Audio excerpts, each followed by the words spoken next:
होने के कारण कथा मुंबई में नहीं हो पाई। अब कथा चालू होना है 16 तारीख को। उसके 5 दिन पहले सूचना मिलती है कि कथा बॉम्बे में नहीं हो पाएगी क्योंकि ग्राउंड की परमिशन नहीं मिली। अब जिनकी लिस्ट सीहोर कुबेरेश्वर धाम पर लिखी होती है कि हम लोग 5 दिन में, 7 दिन में, 15 दिन में, 1 महीने में व्यवस्था कर लेंगे, उस लिस्ट को निकाला जाता है और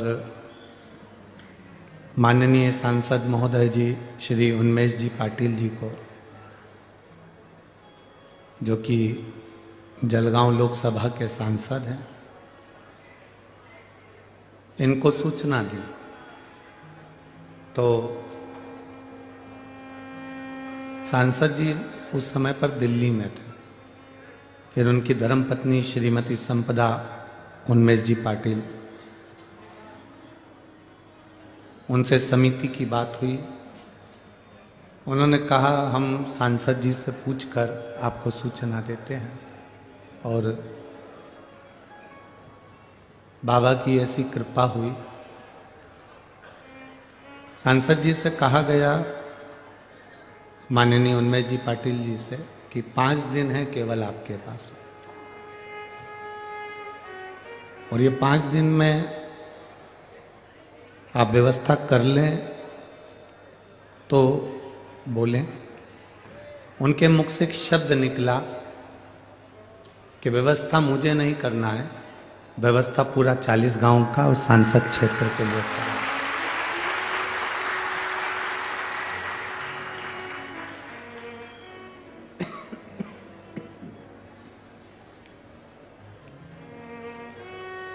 ये व्यवस्था मैं नहीं करूंगा, ये व्यवस्था पूरी संसदीय क्षेत्र के जो भक्त हैं, शिव भक्त हैं, भगवान शंकर के उपासक हैं, शंकर का गुणगान करने वाले हैं, वो सब इस व्यवस्था को करेंगे।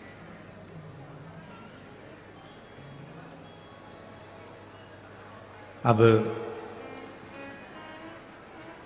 5 दिन में इतनी बड़ी व्यवस्था करना, भोजन व्यवस्था करना, कथा की व्यवस्था करना, ये थोड़ा सा कठिन कार्य है। पर भगवान शिव की कृपा ऐसी हुई, आप लोगों ने सांसद ऐसा पाया कि जो 5 दिन में भी शिव महापुराण की कथा को यहाँ लेकर आ गए। ये शिव कृपा।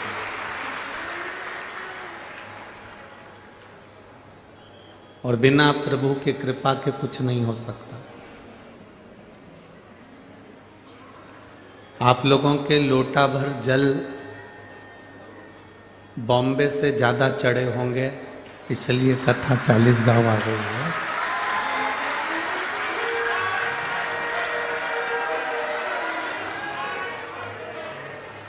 ये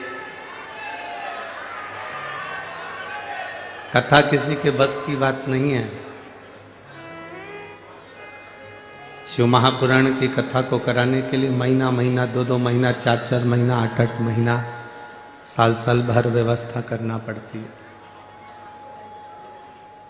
साल भर व्यवस्था करते हैं तब जाकर कहीं कथा हो पाती है, वरना बहुत मुश्किल है इस कथा को करना। पर 5 दिन के अंदर इतनी बड़ी, इतना विशाल व्यवस्था करना, ये सांसद जी के ऊपर श्री उन्मेष जी पाटिल जी, श्रीमती संपदा जी उन्मेष जी पाटिल जी, आपको, आपके क्षेत्रवासियों का बड़ा प्रेम है और शिव जी की बड़ी कृपा है जो ये कथा 40 गांव के क्षेत्र में पहुंची है।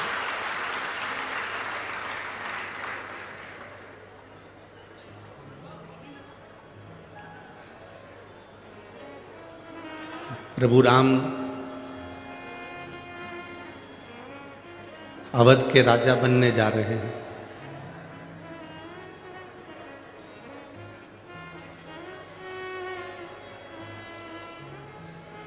केवल राम जी अवध में नहीं बैठने जा रहे,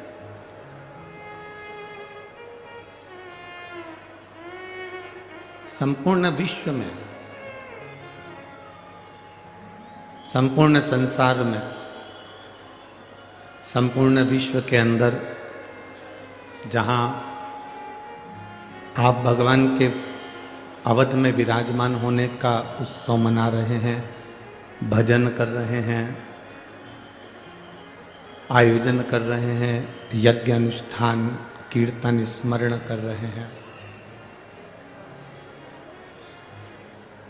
केवल एक भगवान राम अवध के अंदर विराजमान नहीं हो रहा। जो किसी न किसी रूप में भगवान की अविरल भक्ति में लगा हुआ है, भगवान के अविरल भजन में लगा हुआ है, मेरे राम अवध के राजा तो बन रहे हैं, पर संपूर्ण ब्रह्मांड के भी राजा बनकर मेरे अवध के राम विराजमान हो रहे हैं।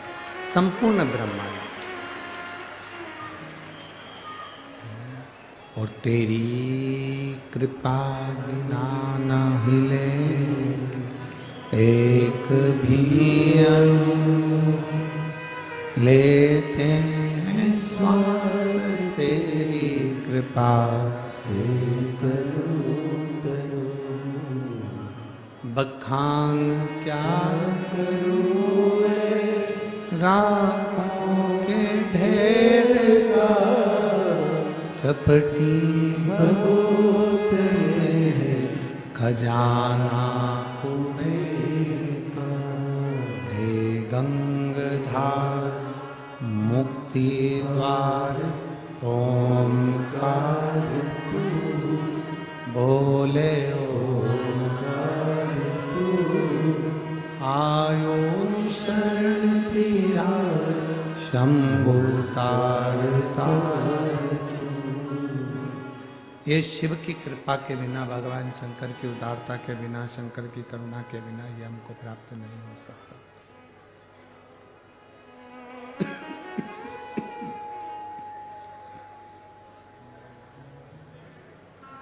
आप अगर गला पकड़ रहे हैं, आप अगर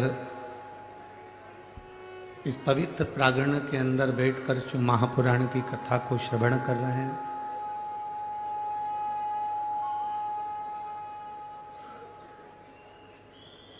जिस भाव से आप कथा को श्रवण करने के लिए आए हैं, जो तुम्हारे मन की अभिलाषा है, जो तुम्हारी इच्छा है,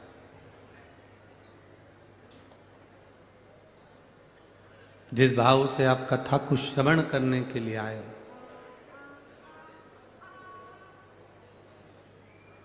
कहते हैं कि राम जी जब अवध के राजा बने,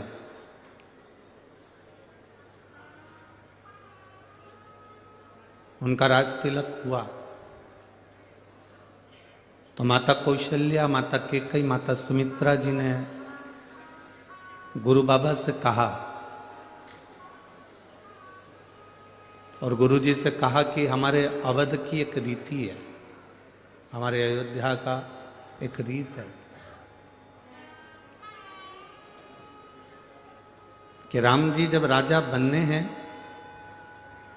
अयोध्या में जो राज सिंहासन पर बैठता है, जब उसका राज तिलक होता है, सभा में जितने बैठे रहते हैं, जो मांगते हैं राम जी को वो देना ही पड़ेगा।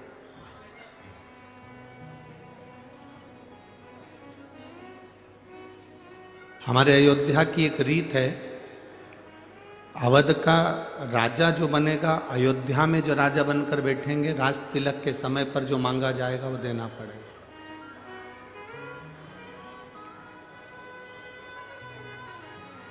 जो भी मांगा जाए वो देना है। कौशल्या जी ने राम जी से कहा कि तुम्हारे इतनी सारी सभा लगी है, तुम्हारे परिवार के लोग जो तुमसे मांगेंगे वो तुम्हें देना पड़ेगा, वो तुम्हें प्रदान करना पड़ेगा। ठीक है, जिसका जो मन पड़े वो मांगे। अब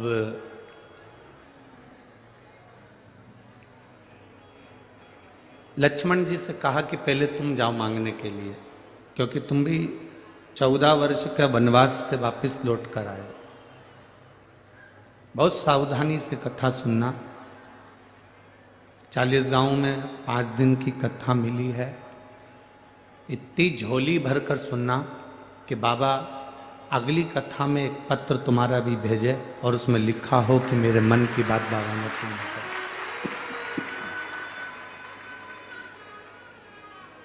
इतने दिल से अगर कथा सुनोगे तो जीवन की एक सार्थकता सिद्ध होगी, एक आनंदता सिद्ध होगी।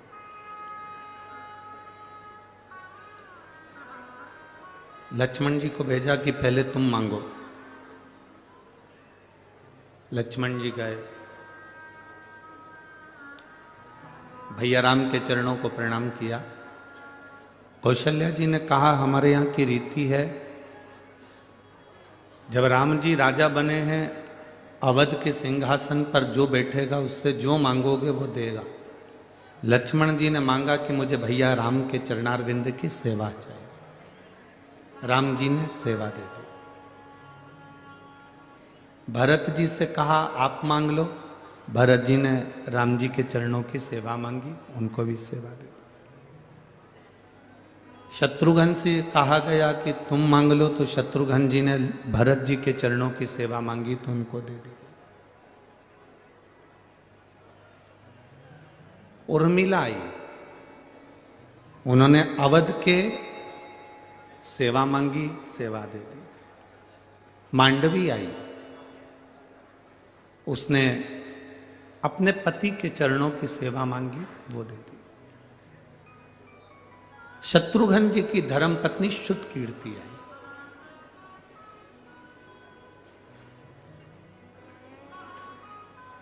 और श्रुतकीर्ति ने राम जी से कहा कि भैया राम, मैं आपसे जो मांगूंगी आप वो मुझे दे दोगे?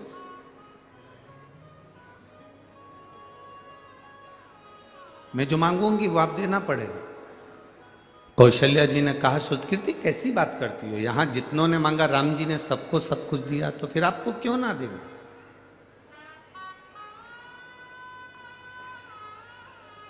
आपको मना थोड़ी ना है, आप मांगोगे आपको मिलेगा। मांगो, आपको क्या चाहिए? श्रुतकीर्ति ने कहा कि मैं जो मांगूंगी वो दे दोगे, पहले विचार कर लो भैया राम। भैया राम आप पहले विचार करो, जो मांगूंगी वो देना पड़ेगा। हाँ मांगो। श्रुतकीर्ति ने फिर कहा पक्का? पक्का। सीता जी ने कहा श्रुतकीर्ति तू मेरी बहन होकर ऐसा बोल रही है, तू तो मांग ले जो चाहिए तेरे को राम जी से। श्रुतकीर्ति ने कहा पहले मुझे संकल्प दो कि मैं जो मांगूंगी वो मुझे देना पड़ेगा। सीता जी कहती हैं ऐसी बात कर रही हो तुम तो कि संकल्प दो। कैकेयी को थोड़ा सा भय होने लगा। कैकेयी को लगा कि मैंने 14 वर्ष का वनवास राम जी को दिया था, कहीं ये श्रुतकीर्ति वापिस राम जी को वनवास ना दे दो। उसे भय हो रहा, उसको भय उत्पन्न हो रहा।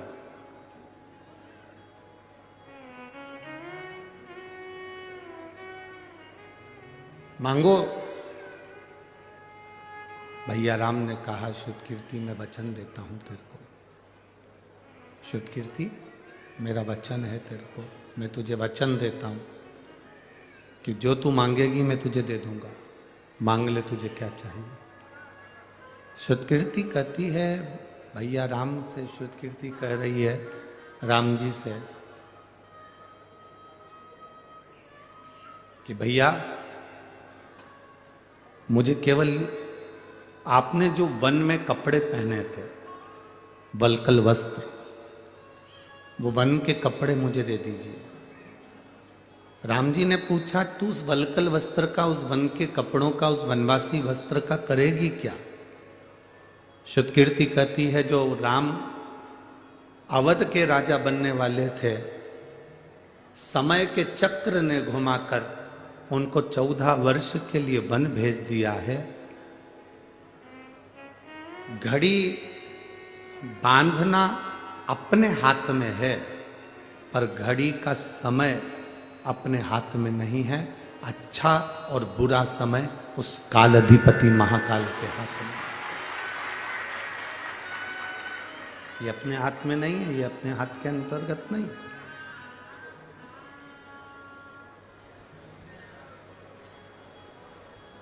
घड़ी बांधना अपने हाथ में हो सकता है, पर समय अपने हाथ में नहीं हो सकता। घड़ी देखना अपने हाथ में है, पर समय देखना अपने हाथ में नहीं हो सकता।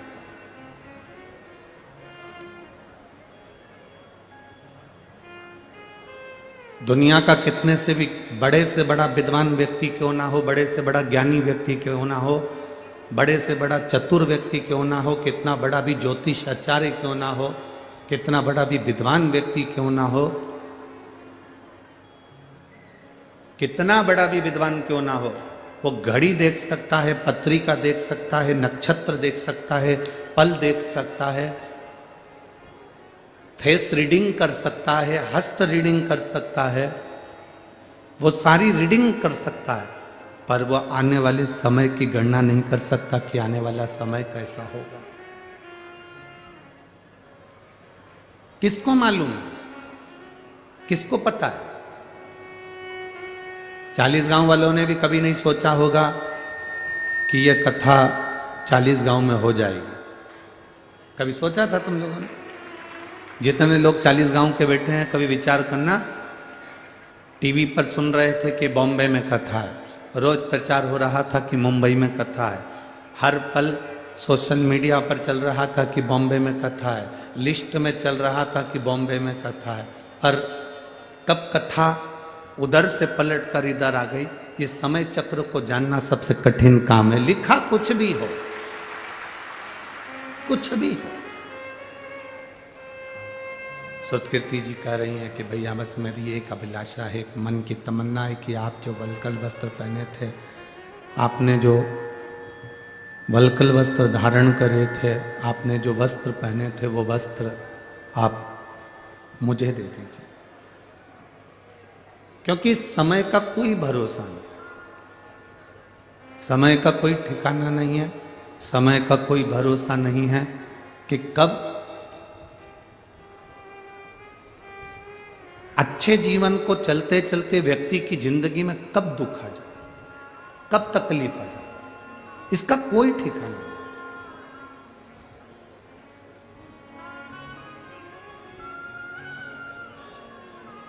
कई लोग कहते हैं गुरुजी हमारी जिंदगी में क्या दुख ही दुख है, हमारे जीवन में क्या तकलीफ है, हमारे जीवन में क्या कष्ट ही कष्ट है, हमारे जीवन में क्या परेशानी ही परेशानी है। हम उनसे कहते हैं तुम्हारे साथ रहने वाले लोग बदल जाते हैं,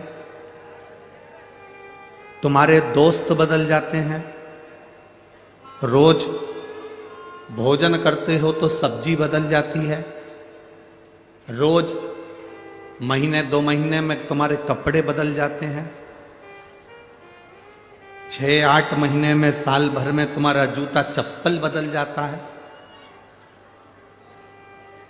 2-3 दिन में तुम्हारा फैशन बदल जाता है। बोलो सही है कि गलत है?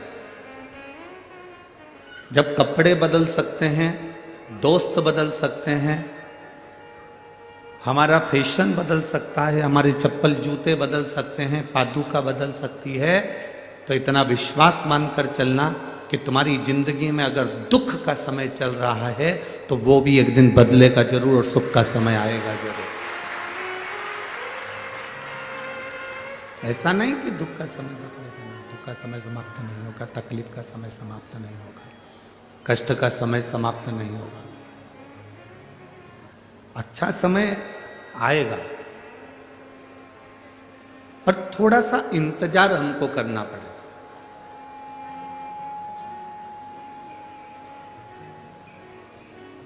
पांच 500 वर्ष लगे संघर्ष करते करते करते करते 500 वर्ष हो गए, और संघर्ष करते करते जब 500 वर्ष हुए,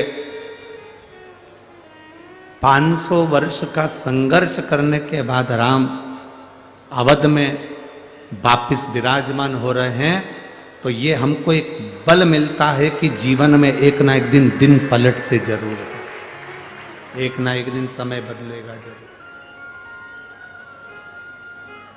निश्चित है बदले।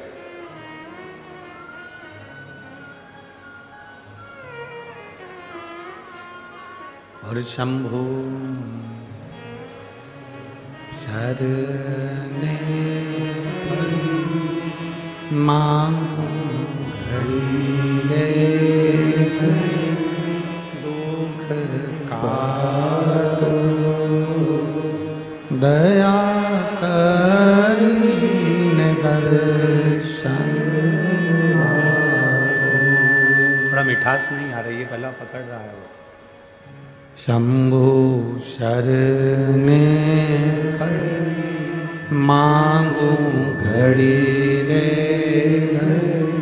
दुख काटो दया करीने दर्शन। समय बदलता है और निश्चित है बदले।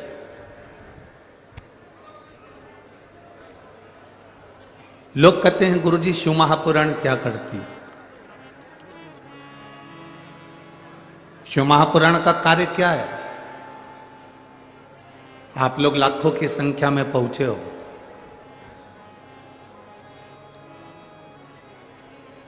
माननीय सांसद महोदय जी ने, श्री उन्मेष जी पाटिल जी,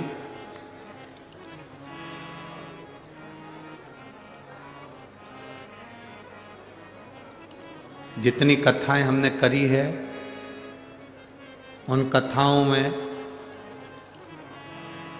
जलगांव में जो कथा हुई उस कथा से भी बड़ा दुगना पंडाल यहाँ 40 गांव में लगाया, पर भक्तों का सैलाब है,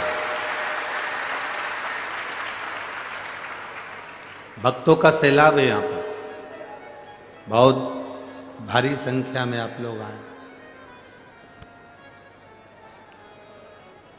हम तो सोचे थे कि कई लोगों को तो सूचना ही नहीं मिली होगी कि 40 गांव में कथा है, तो हम आशीष से बोले थे कि 40 गांव में कथा है, कई लोगों को तो सूचना ही नहीं पहुंचेगी, सूचना ही नहीं मिलेगी।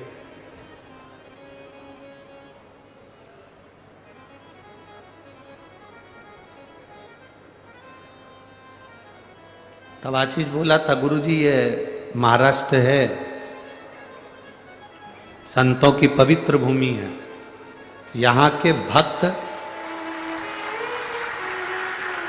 संत को,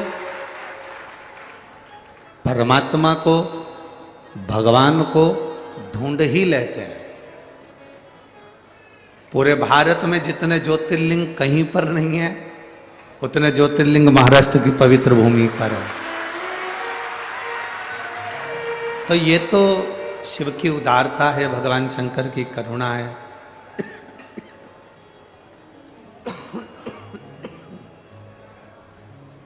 ये तो भगवान शिव की कृपा है, करुणा है, उनकी उदारता है, उनकी दया है, जो 5 दिन के अंदर इतनी व्यवस्था यहाँ करी गई और आप लोग भी इतनी संख्या में पहुंचे। क्या देती है शिवपुराण? आप लोग सुनकर चले जाएंगे। 5 दिन का किसी ने पूरा डेरा लगाया है।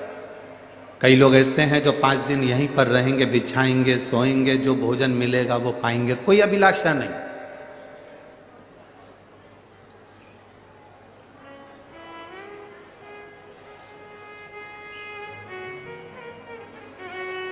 कोई कांच लेकर, कंगा लेकर कोई नहीं आया, सब भगवान की कथा सुनने के लिए आए हैं और दिल से सुनना है।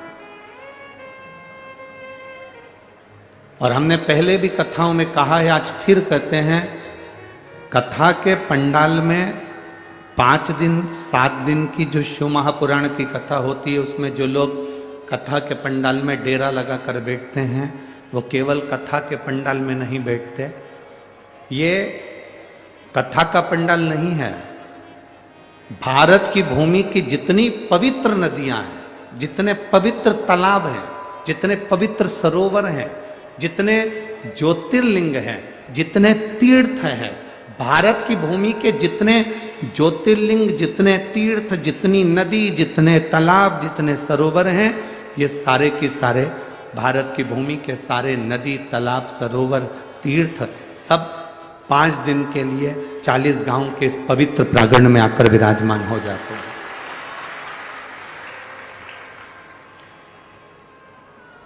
आप केवल जाने के बाद ये मत कहा करो कि हम कथा सुनने गए थे। ना ना ना ना, आपको ये कहना है कि हम सारे तीर्थ यात्रा करने के लिए गए थे।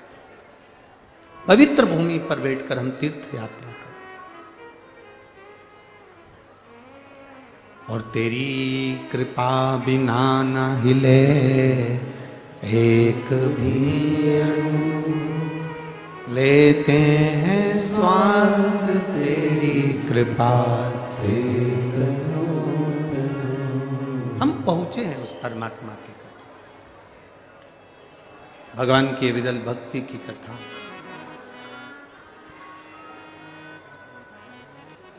शिव तत्व कह रहा है। क्या देती है शिव पुराण, क्या प्रदान करती है शिव महापुराण? शिव महापुराण की कथा में स्वयं वेद व्यास जी ने लिखा, उमाखंड के अंदर जो जीव भगवान की कथा को श्रवण करने के लिए शिव महापुराण के पंडाल में पहुंचता है और हृदय से कथा का रस स्वादन करता है, जिस कामना से जिस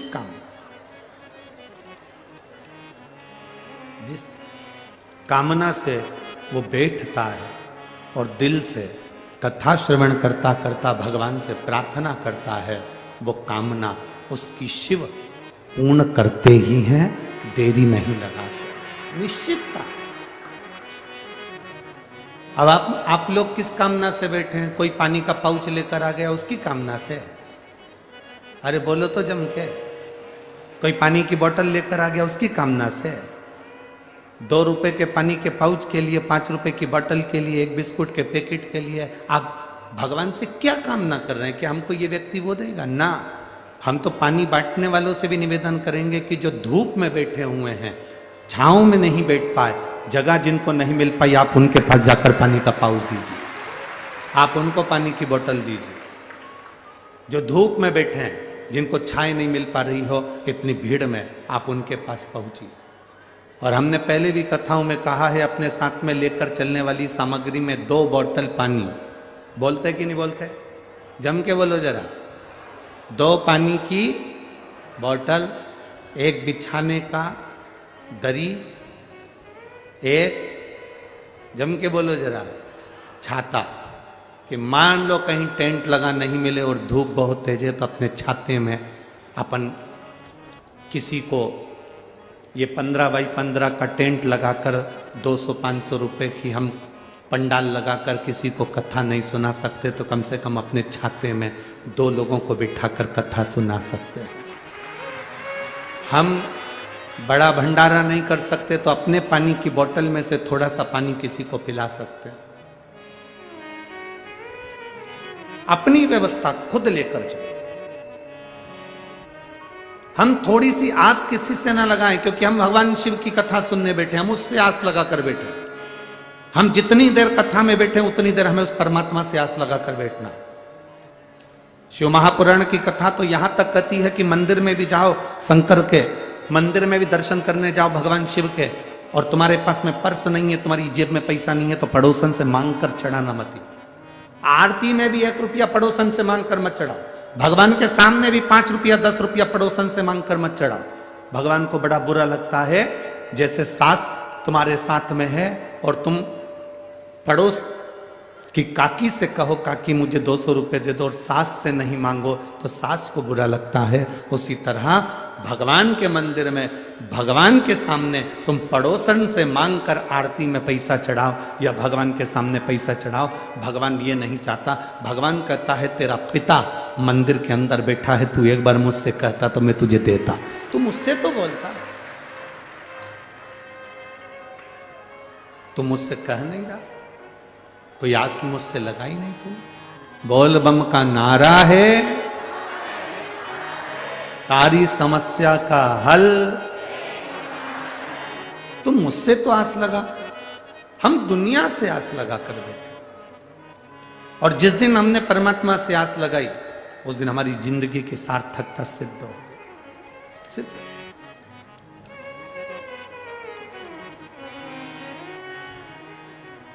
दिल से सुनो, थोड़ी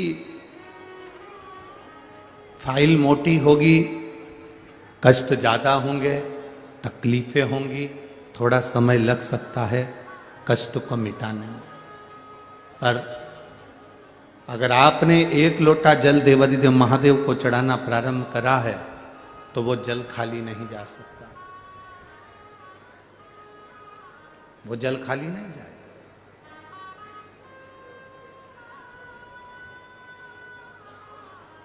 थोड़ा तकलीफ आ सकती है। एक सिद्धता का भाव अपने भीतर प्रकट करो, जैसे देवराज नाम का ब्राह्मण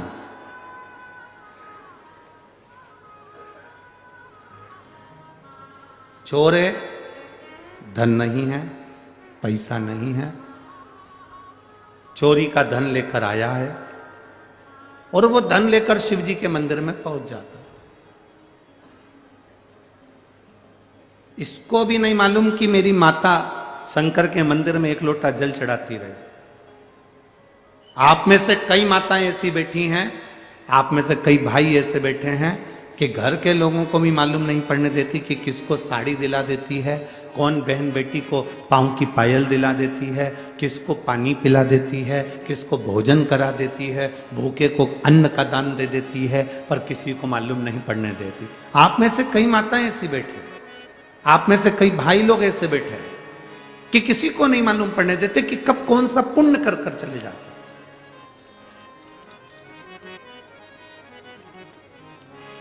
अपने हाथों से अपन सत्कर्म करते थे।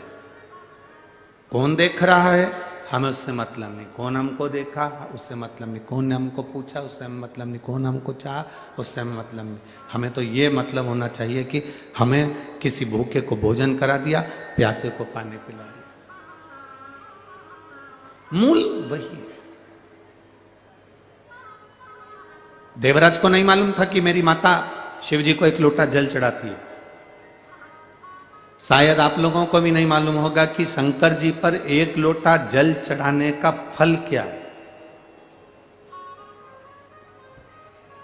लोग कहते हैं 16 श्राद्ध में, श्राद्ध पक्ष में हम गया जी जाते हैं और भगवान शंकर, हम गया जी में जाकर तर्पण करते हैं, हम गया जी में जाकर पिंडदान करते हैं, हम नासिक में जाकर तिलांजलि देते हैं, तर्पण करते हैं, पिंड देते हैं, हम सरयू जी के तट पर जाकर माता सरयू को पिंड देते हैं, तर्पण करते हैं, हम गंगा जी पर जाकर जल छोड़ते हैं, तर्पण करते हैं, पिंड देते हैं।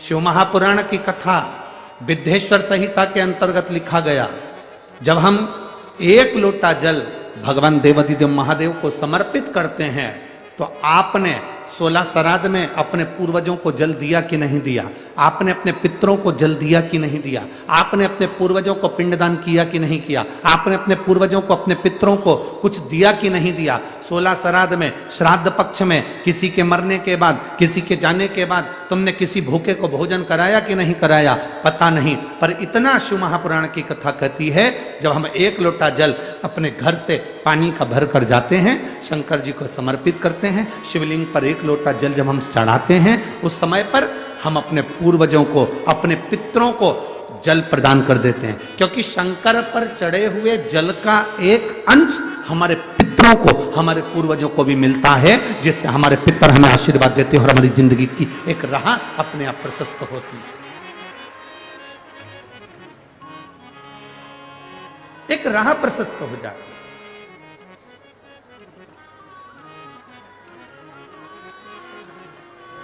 हम वो जल जो शिव जी को समर्पित कर रहे हैं, भगवान शंकर को, भगवान देवाधिदेव महादेव को समर्पित कर रहे हैं, वो जल खाली नहीं जाता। आपका दिया गया एक लोटा जल आपके पूर्वजों के हिस्से में भी जाता है। शिव जी पे चढ़ाए गए एक लोटे जल में से एक अंश आपके पितरों को भी प्राप्त होगा। अच्छा चलो एक बात आपसे पूछें, 40 गांव वाले सब उत्तर देना जरा अच्छे से, हो बड़ा ध्यान से उत्तर देना।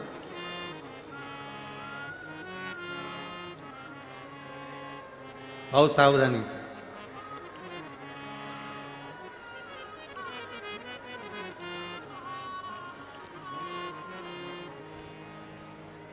ये कार्यकर्ताओं से निवेदन है, आप लोग जो चल रहे हैं फिर रहे हैं बार बार, आप लोग अपनी जगह पर बैठ जाओ, और जिनको पानी देना है उनसे निवेदन है कि आप बाहर जो धूप में बैठे हैं, गर्मी में बैठे हैं, आप उनको पानी दीजिए। और जितने कार्यकर्ता खड़े हैं वो सब बैठ जाएं, कोई भी कार्यकर्ता खड़े नहीं रहेगा। यहाँ जितने भक्त कथा सुनने आए हैं ये सब शंकर के भक्त हैं, ये अपने आप व्यवस्था जमा लेते हैं।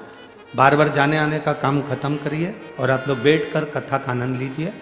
यदि किसी का स्वास्थ्य खराब होता है तो उसके लिए वहाँ पर कार्यकर्ता खड़े होंगे, वो स्वयं व्यवस्था कर लेंगे। आप लोग अपनी जगह पर बैठकर कथा का लाभ लीजिए। 40 गांव में ये बार बार कथा नहीं मिलने वाली है। आज पहला दिन चले जाएगा, 4 दिन की कथा में आखिरी दिन सुबह का टाइम हो जाएगा, चले जाएंगे। महाराज जी 3-4 दिन की कथा आप लोगों को प्राप्त होगी। आप क्यों अपना आनंद छोड़कर यहां वहां भटक रहे हो? दिल से सुनो, दिल से।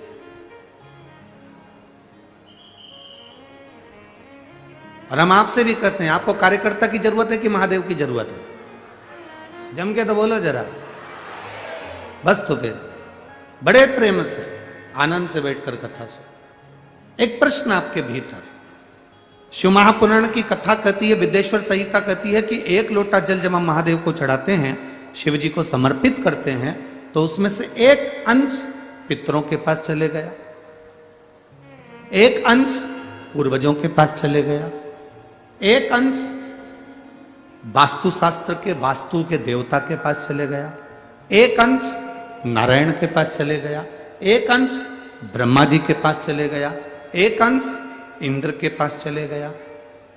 विदेश्वर संहिता कहती है कि शंकर जी पर समर्पित जल के 33 कोटि देवी देवताओं के हिस्से हो जाते हैं केवल 1 लोटे जल में से, 1 लोटा जल में से 33 कोटि देवताओं के हिस्से हो जाते हैं 1 लोटा जल में से। अब आपसे प्रश्न यह है, जब से शिव महापुराण की कथा टीवी पर चालू हुई, जब से शिव महापुराण की कथा भारत के लोगों ने, विश्व के लोगों ने सुनना प्रारंभ करा, जब से शिव महापुराण की कथा लोग श्रवण करना प्रारंभ करे, सुनना प्रारंभ करे, तब से आज तक, और उसके पहले का समय निकाल कर देखना, पहले जब आप किसी को पत्रिका दिखाते थे, हाथ दिखाते थे, तो लोग कहते थे कि पितृदोष है। बोलो, बोलते थे कि नहीं बोलते थे? लोग कहते थे वास्तु दोष है, लोग कहते थे काल सर्प दोष है, इसका पूजन कराओ, पितृदोष का पूजन कराओ, काल सर्प दोष का पूजन कराओ, वास्तु दोष को सही कराओ। जब से शंकर को तुमने 1 लोटा जल चढ़ाना प्रारंभ करा और दुनिया के लोगों ने शिव को मानना प्रारंभ करा, उसके बाद तुमने बहुत कम मात्रा में सुना होगा कि कोई कहता होगा कि पितृदोष है, कि वास्तु दोष है, कि काल सर्प दोष है। क्योंकि सारी समस्या का हल 1 लोटा जल। जब हम शिव जी को जल चढ़ाते हैं तो हमारा पितृदोष, हमारा वास्तु दोष, हमारा काल सर्प दोष, ये सब अपने आप धीरे धीरे धीरे धीरे समाप्त हो जाता है, अपने आप।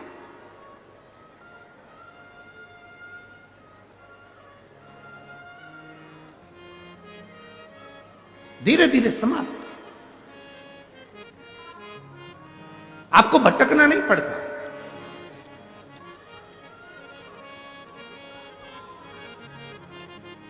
एक पत्र है, देखिए।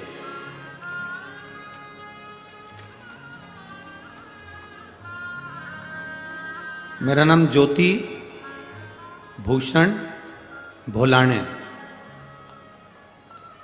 धूले रोड, पोस्टल कॉलोनी, 40 गांव, कहीं बैठे हैं क्या? कहीं बैठे हो तो हाथ हिलाइए।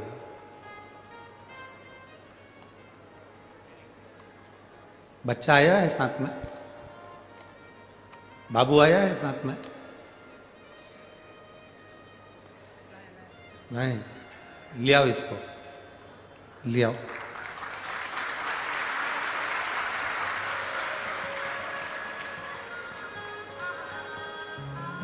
गुरुजी, मेरा नाम ज्योति भूषण भोलाने, धूले रोड, पोस्टल कॉलोनी, 40 गांव।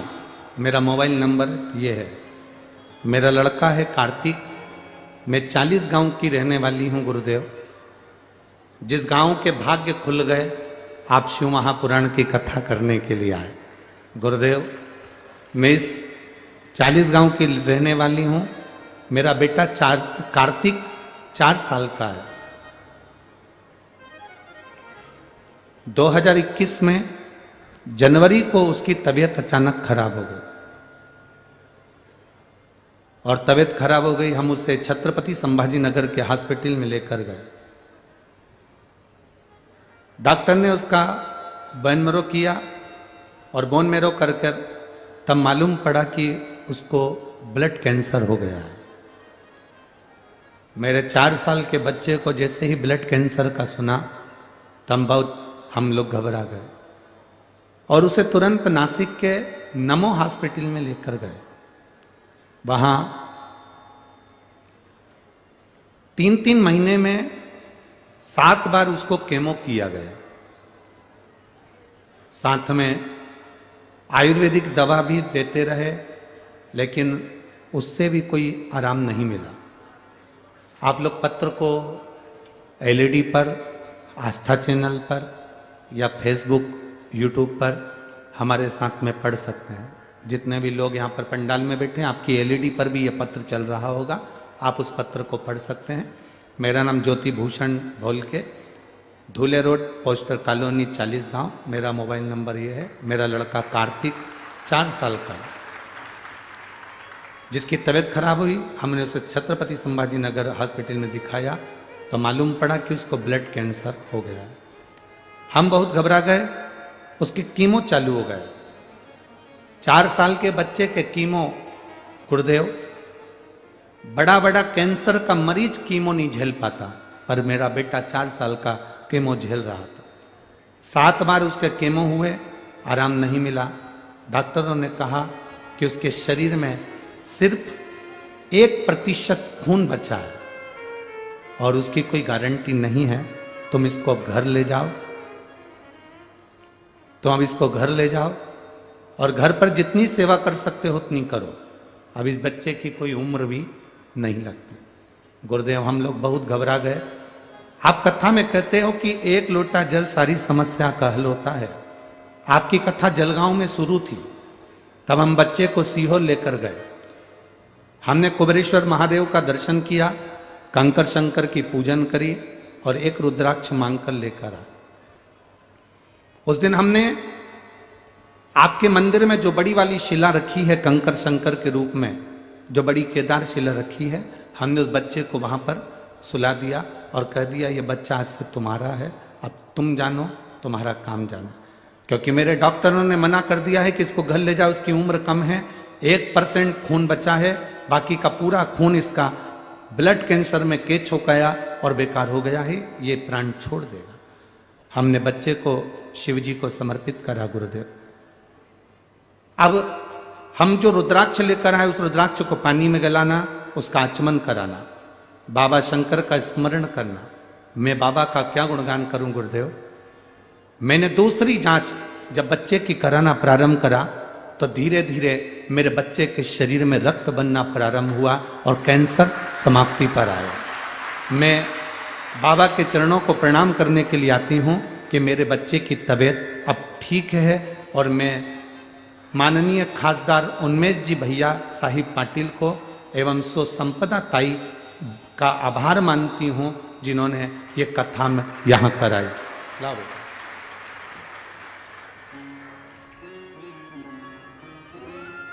शंभो शर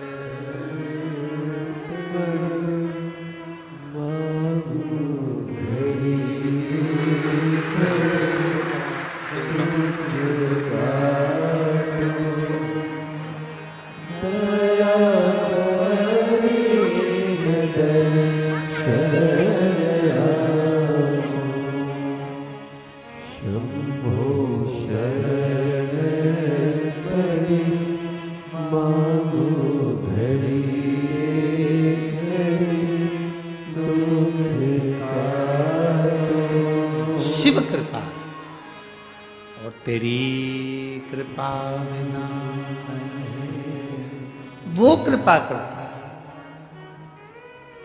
आप एक लोटा जल जरूर चढ़ा रहे हो, पर वो एक लोटा जल का थोड़ा थोड़ा अंश सब जगह जा रहा है और उसका फल हमें मिल रहा है। अरे लुटा दिया भंडार काशी वाले, कर दिया मारा काशी वाले।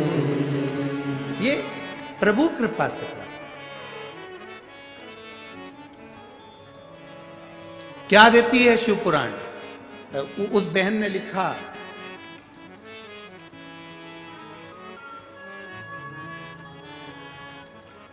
आप कथा में कहते हो कि एक लोटा जल सारी समस्या का हल है।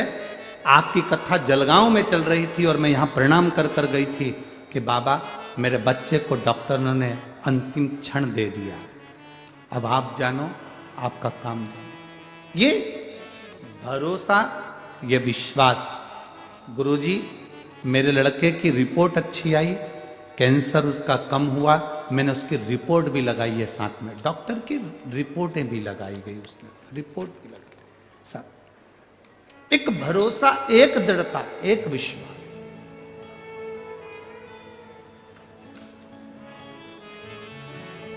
और जब तक भरोसा दृढ़ नहीं होता तब तक परमात्मा को मिलन नहीं हो पाता। भगवान का मिलन ही तब होता है जब हमारा विश्वास पक्का होता है, दृढ़ होता है। लोग कहते हैं क्या देता है शिव महापुराण की कथा। हम कहते हैं जो पंडाल में बैठकर दिल से सुन लेते हैं, दिल से उसको अपना मानकर श्रवण करते हैं, वो क्या देगा वो वही जान सकता है।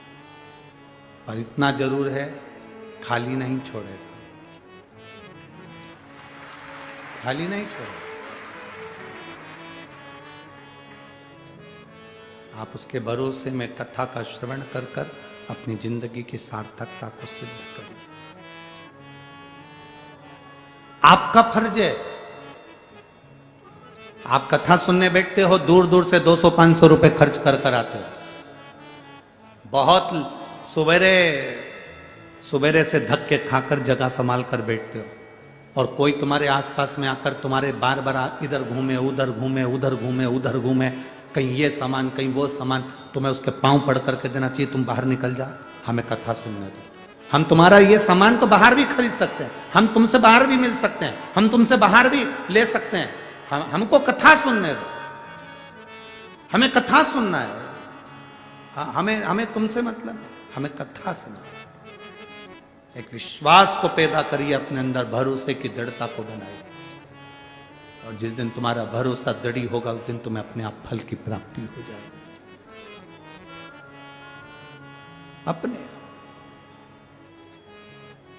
शिव कथा कर रहे हैं, भगवान शंकर का संवाद कर रहे हैं। 3 चीजें अपने जीवन में आती है, परीक्षा, समीक्षा और प्रतीक्षा। कौन कौन सी 3 चीजें हैं? पहले नंबर पर जम के बोलो जरा, परीक्षा, दूसरे नंबर पर समीक्षा, और तीसरे नंबर पर प्रतीक्षा। ये 3 चीजें हमारे सामने। पहले नंबर पर परीक्षा। परमात्मा की कभी परीक्षा मत लो। हम दुनिया के लोगों को छोड़कर भगवान की परीक्षा लेने में बैठे हैं। आप में से कई लोग ऐसे होंगे जिनके पास में आप शंकर जी को जल चढ़ाने जाते होंगे तो लोग आकर आपके पास में खड़े होकर कहते होंगे, क्या तेरे भगवान में दम हो तो करके बता दे।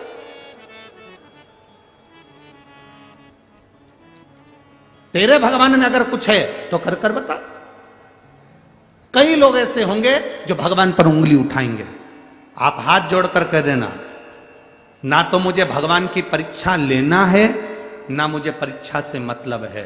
मैं क्यों कहूं कि मेरे भगवान में दम है, तो ये करके ना ना ना, ये व्यर्थ की बात, दुनिया के लोग करते हैं, मैं नहीं करती। मैं तो एक लोटा जल महादेव को चढ़ाती हूं और इस भाव से चढ़ाती हूं कि मेरा महादेव मुझसे कदम से कदम मिलाकर चल रहा है, मुझे और कुछ नहीं चाहिए।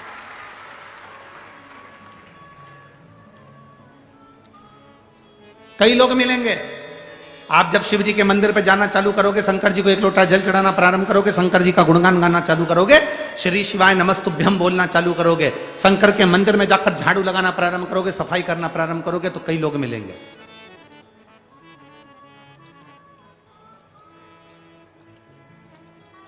आप मंदिर को जब क्लीन कर रहे हैं, साफ कर रहे हैं, मैं माननीय प्रधानमंत्री जी श्री नरेंद्र मोदी जी को धन्यवाद देना चाहूंगा कि राम अवध में विराजमान हो रहे हैं, उसके पहले उन्होंने एक नियम पूरे भारत में लागू किया कि राम जी अवध में बैठे, उससे पहले हमको एक आंदोलन चलाना है, पूरे मंदिरों को साफ करना है। शिव महापुराण की कथा आपने श्रवण कर ये जो नियम आपने शिव महापुराण की कथा श्रवण कर ये नियम जो लिया और पूरे भारत के मंदिरों को, नदियों को, तालाब को, बावड़ी को, सरोवर को क्लीन करने का जो विचार करा, यही समिति का नियम है, यही शिव महापुराण कहती हुई है। ये निर्माल्य विसर्जन के रथ क्यों चला रहे हैं? सब दूर कचरे के रथ चलते हैं, परंतु विठले सेवा समिति आपसे बार बार कहती है, कुबेरेश्वर धाम से बार बार कहा जाता है, शिव महापुराण में बार बार कहा जाता है, निर्माल्य विसर्जन के रथ भगवान के मंदिर के निर्माल्य को इकट्ठित करके उसकी खाद बनाओ, पेड़ पौधे में डालो, नदियों को स्वच्छ रखो, सरोवर स्वच्छ रखो, तालाब स्वच्छ रखो, मंदिर स्वच्छ रखो। साधुता है आपको इस चीज की। परीक्षा नहीं लेना हमें भगवान की। कोई तुमसे कहते रहा भगवान ये कर सकता है, हमें परीक्षा नहीं लेना। हम हमारे भगवान को हम क्यों परीक्षा में लागे, हमें नहीं लेना। दूसरे नंबर पर है समीक्षा। हमें अपने भगवान की तुलना किसी से नहीं करनी, हमें अपने भगवान की तुलना किसी से नहीं करनी। आप अपने लड़के से, आप अपनी बेटी से, आप अपने मुलगा से, आप अपनी मुलगी से, आप अपने बेटे से, आप अपनी बेटी से दूसरे की तुलना मत करो। उसके लड़के को देख ले उसने ऐसा कर दिया, उसके बेटी को देख ले उसने ऐसा कर दिया। नहीं, हमें अपने बेटा बेटी को ऐसा बनाना है कि दुनिया हमारे बेटा बेटी से प्रेरणा लेके उसके बेटा बेटी को देखो उसने ऐसा कर दिया। हमारे बच्चों से प्रेरणा दूसरे ले।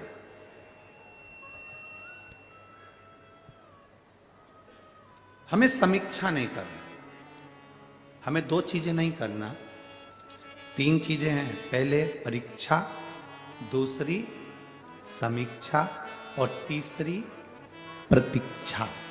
हमें तीन चीजों में से दो चीजें छोड़ देना। भगवान की पहली, भगवान की परीक्षा नहीं लेना। दूसरे नंबर पर हमें भगवान की किसी से होड़ नहीं करना, समीक्षा नहीं करना। हमें करना क्या है? तो तीन चीजों में सबसे आखिरी की जो चीज है क्या, जम के बोलो जरा, प्रतीक्षा। हमें इंतजार करना है। मैंने मेरे बाबा को पुकारा है, मेरा बाबा मेरे दुख हरने आएगा। जैसे शबरी राम जी का इंतजार करती रही, प्रतीक्षा करती रही, तो राम आए। शबरी राम जी का इंतजार करती रही तो राम आए। काशी में बैठकर नंदी इंतजार करता रहा तो काशी में विश्वनाथ का मंदिर में शिवलिंग प्रकट होना ही पड़ा। प्रतीक्षा, एक प्रतीक्षा। कौशल्या जी प्रतीक्षा करी, राम आए। भारतवासियों ने प्रतीक्षा करी, 500 साल लग गए, भले लग गए, पर राम अवध में आए। ये प्रतीक्षा है। हमें प्रतीक्षा करो, आएगा। ऐसा कोई दुख नहीं संसार में जो खत्म नहीं हो सकता। ऐसा कोई रोग नहीं जिसकी औषधि नहीं। ऐसा कोई दुख नहीं जो मिट नहीं सकता। मिटेगा, बस थोड़ा इंतजार करिए, थोड़ा इंतजार। प्रतीक्षा करना पड़ेगा। आप जितनी प्रतीक्षा करोगे ना, उसमें आपको फल की प्राप्ति होगी, मिलेगा।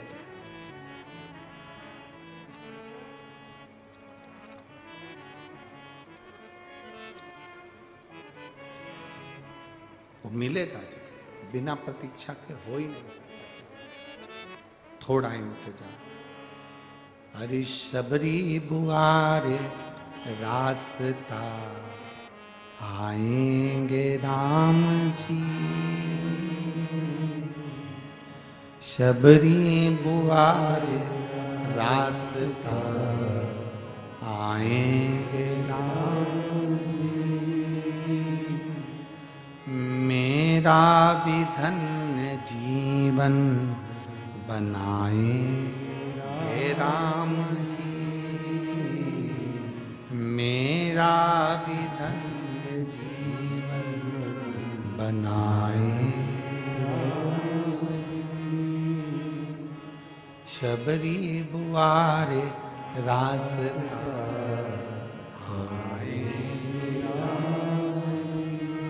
अब इंतजार करो। मातंग बाबा ने जैसे शबरी जी से कहा था, इंतजार कर, आए।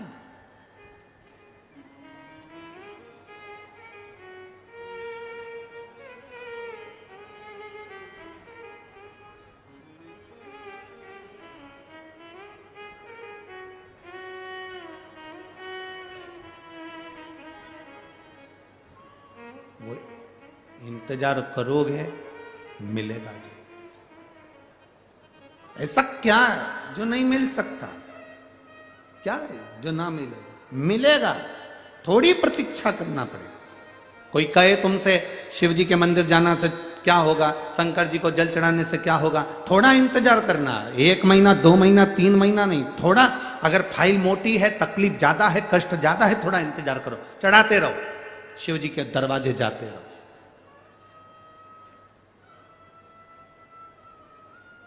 आपसे एक बात पूछें, आपके घर में पत्थर लगा होगा, उस पत्थर पर कोई दाग लग गया, उस दाग को साफ करना है तो 1 दिन में साफ नहीं हो रहा, या तुमने बार्निश से कोई पेंटिंग कर दी, बार्निश से पत्थर के ऊपर, वो छूटी नहीं रही, तो तुम क्या करती हो, उसमें थोड़ा सा घासलेट का तेल डालकर, तारपीन का तेल डालकर छुड़ा, नहीं छूटता।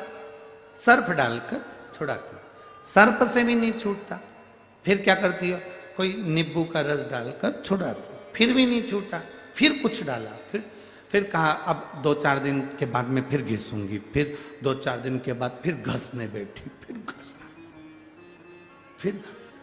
फिर नहीं छूटा, फिर 2-4 दिन के बाद घसा, रोज घस रही है, रोज उसे घिस रही है, रोज साफ कर रही है। तो ईमानदारी से बोलो, एक दिन वो साफ होगा कि नहीं होगा? अरे बोलो तो जम के, होगा ना। जब तुम रोज घिसोगे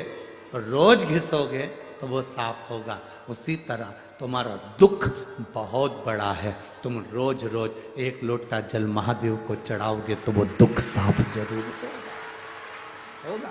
बोल बम का नारा है, इतना धीमा बोलोगे तो कल्याण तुम्हारा है।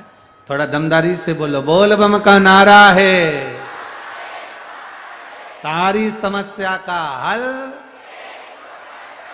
आपका दुख कटेगा जरूर। थोड़ा समय लगता, थोड़ा सा। गाड़ी चलाना आती है आप लोगों को? किस किस को आती है? जरा हाथ उठाओ। जिसको आती है हाथ उठाओ जरा। आती है सबको? हाँ, ठीक है। अच्छा ड्राइवर कौन सा है?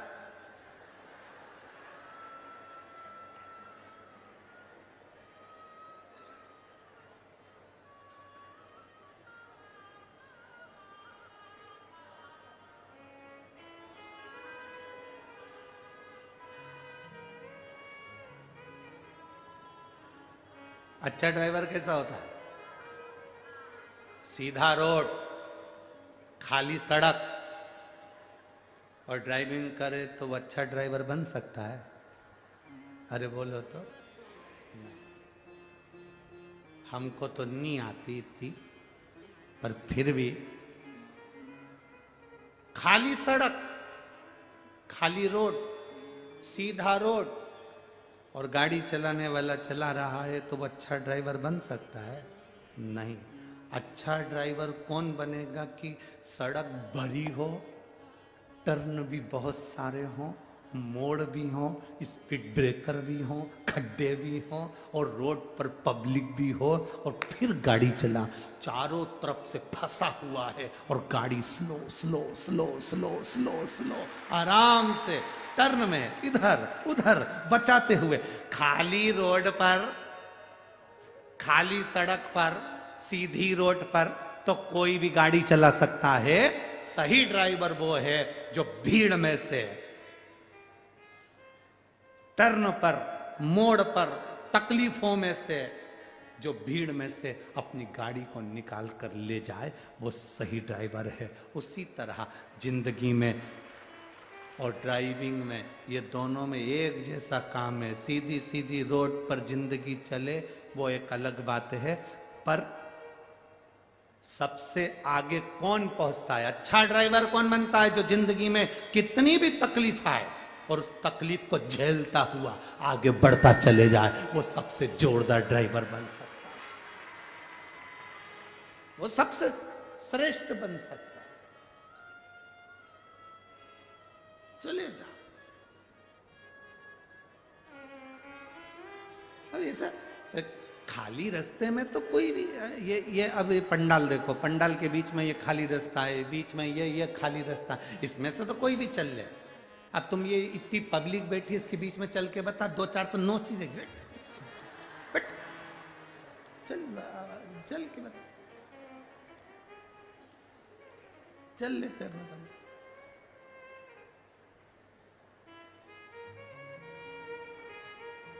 अभी एक पत्र, तुम्हारे जलगांव का ही एक पत्र था पहले, हम जलगांव में उसको पढ़े नहीं थे, परंतु क्योंकि जलगांव में कथा वाचना थी तो हम वहाँ पढ़ दें तो अच्छी बात थोड़ी ना है। तो जलगांव का पत्र याद आया तो हम तुम्हें सुना दे। एक माता ने एक छोटा सा पुष्टे के टुकड़े पर पत्र लिखकर भेजा था। उसने कहा, हम जहाँ बैठ के कथा सुन रहे हैं, ये जितनी माताएं बैठी हैं ये हमें को नोच देती है।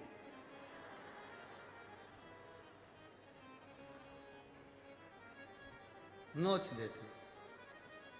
अब उसमें उसका मोबाइल नंबर भी लिखा था। तो हमने वो आशीष से कहा कि इसके नीचे पत्र रखें, उसमें एक पत्र छोटा सा पुष्टे का है, उसको निकाल के लाना। उसमें वो माता ने लिखा है, हम कथा सुनने बैठते हैं, हमारी पड़ोसन हमको नोच देती। तो हम जरा पूछे तो सरी कि वो कहाँ बैठी है। तो इन्होंने पत्र पढ़ा, उसको मोबाइल करा, तुम कहाँ बैठी हो पंडाल में? तो उन्होंने कहा यहाँ बैठी। फिर कार्यकर्ताओं को साथ में, जलगांव के 2-3 कार्यकर्ताओं के साथ, समिति के, बिटले सेवा समिति के भी कार्यकर्ता गए। फिर उनसे पूछा, आपका पत्र है? हाँ। आपने लिखा है पड़ोसन हमको नोच देती है। तो क्यों नोचती है? तो वो कहने लगी, मैं तो चुपचाप बैठी रहती हूँ, कथा सुनती हूँ, इसके बाद भी ये सब नोच देती है। अब ये तो इतना सा बोली और जितनी उसके पास बैठी थी 50-60 सब खड़ी हो गई। ओ बाबा, हमारी सुनो।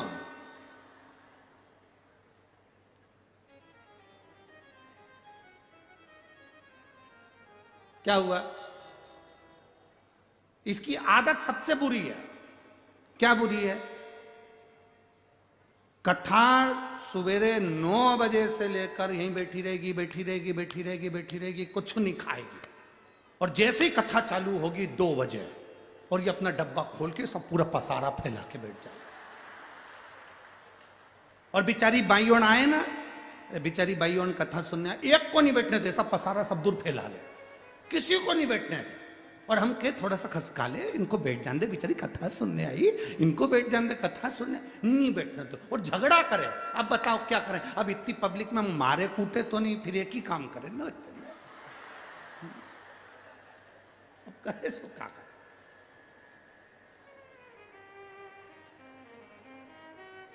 ए मेरी 40 गांव की जीजियो, तुम मत नोचना हो। अब इतना फैला के बैठे, इतना किसी को नहीं बैठने दो, जो बैठे उससे झगड़ा करे।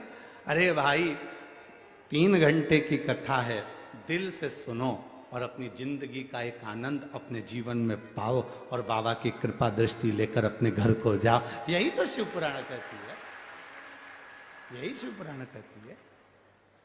शिवाय शिवाय शिवाय ओम नमः शिवाय। शिवाय शिवाय शिवाय ओम नमः शिवाय।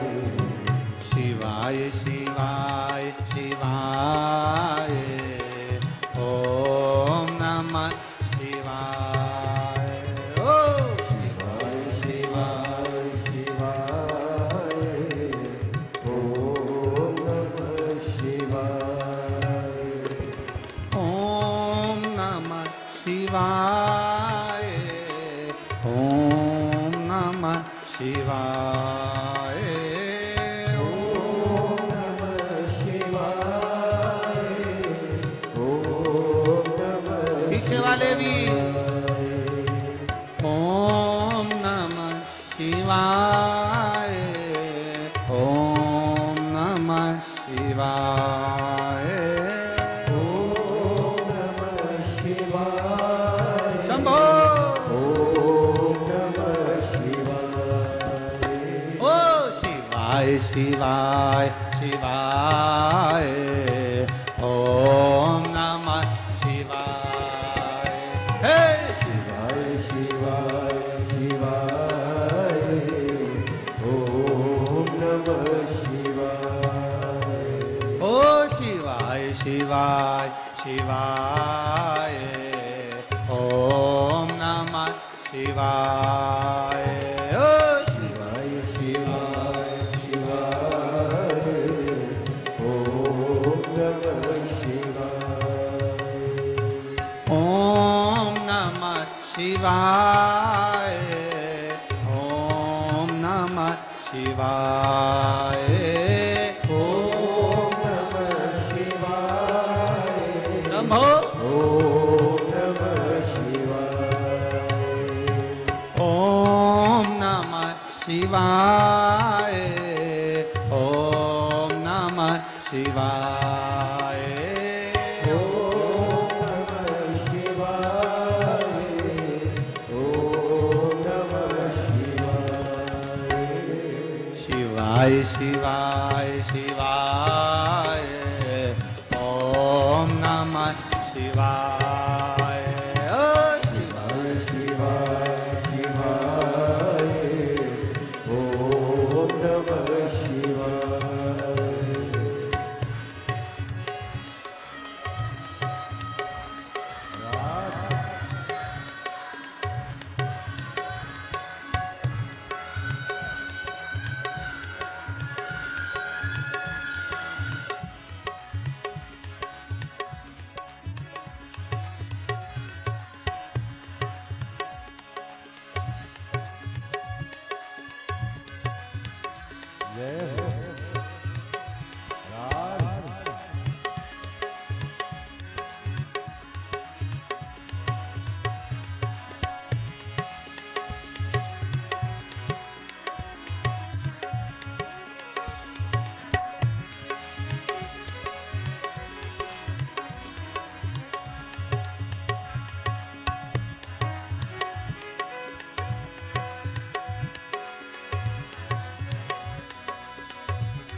मेरे भोले बाबा के हाथों में डमरू, मेरे भोले बाबा के हाथों में डमरू, ओ मेरे भोले बाबा के हाथों में डमरू, मेरे भोले बाबा के हाथों में डमरू, डम डम डमरू बजाए ओम नमः शिवाय, डम डम डमरू बजाए ओम नमः शिवाय, ओम नमः शिवाय, ओम नमः शिवाय, ओम नमः शिवाय, ओम नमः शिवाय, शिवाय शिवाय शिवाय, ओम नमः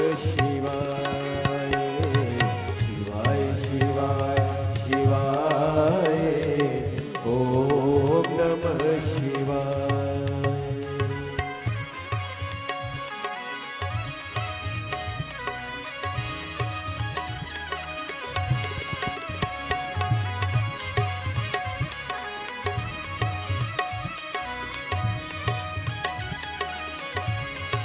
शंभू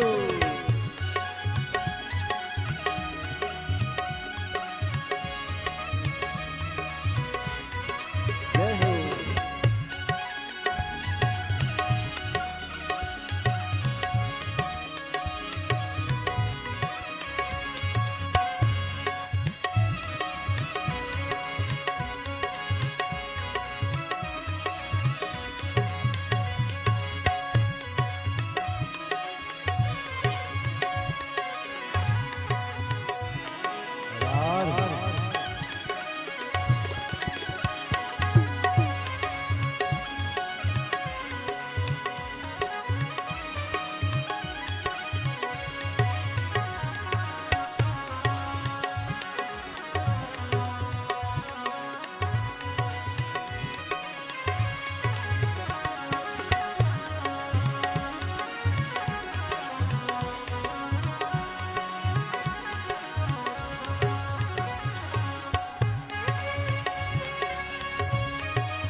हाथों में डमरू, मेरे भोले बाबा के हाथों में डमरू, ओ मेरे भोले बाबा के हाथों में डमरू, मेरे भोले बाबा के हाथों में डमरू, डम डम डमरू बजाए, ओम नमः शिवाय, डम डम डमरू बजाए, ओम नमः शिवाय, ओम नमः शिवाय, ओम नमः शिवाय, ओम नमः शिवाय, ओम नमः शिवाय, शिवाय शिवाय शिवाय, ओम नमः शिवाय, शिवाय शिवाय शिवाय, ओम नमः शिवाय।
शिवाय शिवाय, ओम नमः शिवाय, बोलो शिवाय शिवाय शिवाय, ओम नमः शिवाय, ओम नमः शिवाय, ओम नमः शिवाय, ओम नमः शिवाय,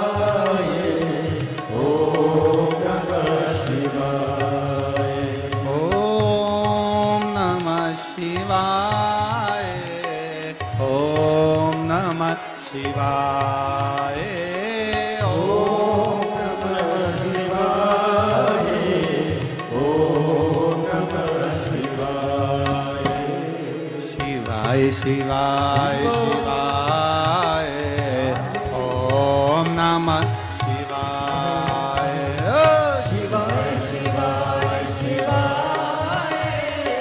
ओम नमः शिवाय, शिवाय शिवाय शिवाय, ओम नमः शिवाय, शिवाय शिवाय शिवाय, ओम नमः शिवाय, ओम नमः शिवाय,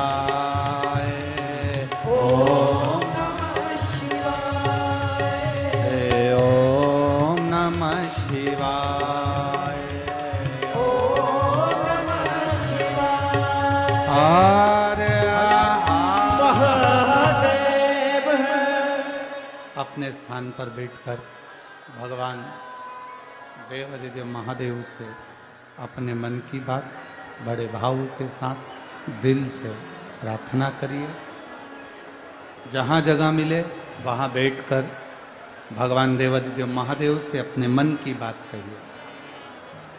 जहाँ जगह मिले वहाँ बैठो और बाबा से प्रार्थना।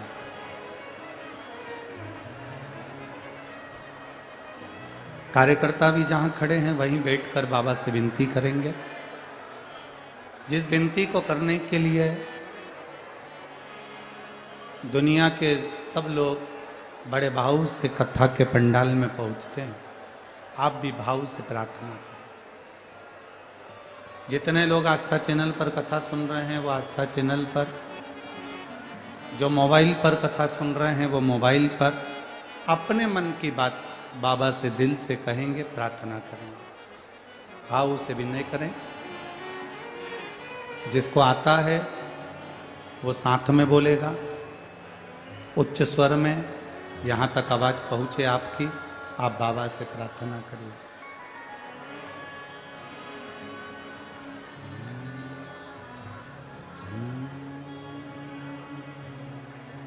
श्री शिवाय नमस्तु। श्री शिवाय नमस्तु। श्री शिवाय नमस्तु। श्री शिवाय नमस्तु। श्री शिवाय नमस्तु।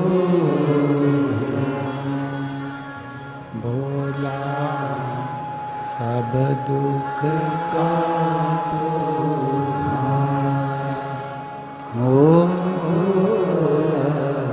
सब दुख काटो। शिव शंकर जपो तेरी माला, भोले बाबा जपो तेरी माला, भोला सब दुख काटो। ओ सब दुख काटो। वेश है मंगल मंगलकारी, वेश है मंगल मंगलकारी। शमशान वासी हमारा, शमशान वासी हमारा। ओ सब दुख काटो। ओ सब दुख काटो।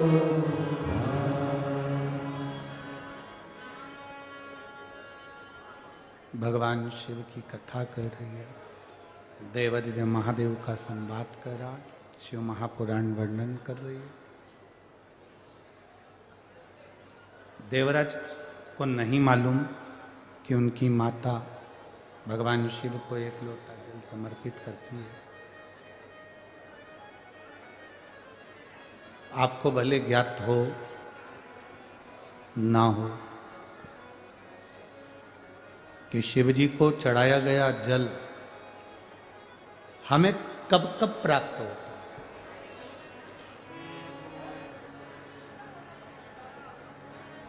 किस किस जगह प्राप्त होता,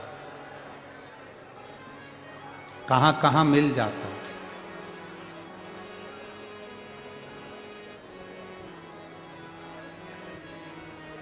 रामायण पढ़ी है आप लोगों ने? जम के तो बोलो जरा। सुनी है?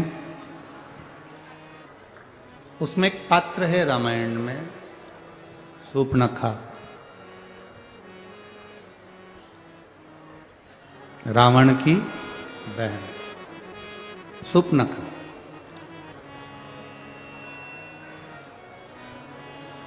रामायण के अंदर जितने पात्र हैं, रामचरितमानस में जितने पात्र हैं, सारे पात्र शिव के उपासक हैं।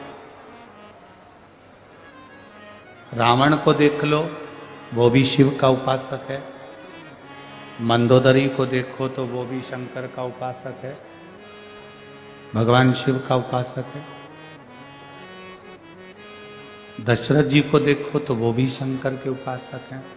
राजा जनक जी को देखो तो वो भी शिव जी के उपासक हैं, भगवान शंकर के। जटायु को देखें तो वो भी भगवान शंकर के उपासक हैं। संपाति को देखें तो वो भी भगवान शिव के उपासक हैं। विभीषण को देखो तो वो भी शिव का उपासक है। विभीषण की धर्म पत्नी शर्मा को देखो तो वो भी शिव के उपासक है। रामायण में जितने पात्र, रामचरितमानस में आपको जितने पात्र मिलेंगे सब शंकर के उपासक। उसी में एक पात्र है सूर्पनखा।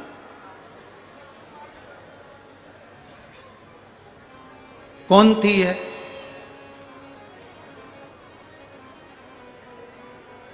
ये देवलोक में रहती थी जिसका नाम था नयनतारा, अप्सरा थी।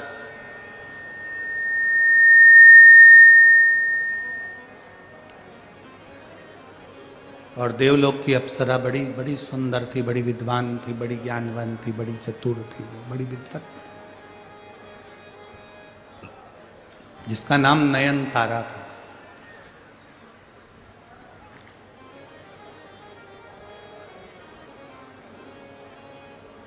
भगवान विष्णु स्फाटिक के सुंदर पुखराज के शिवलिंग का पूजन करते थे। लक्ष्मी जी स्वर्ण और हीरे से जड़े हुए शिवलिंग का पूजन करती थी।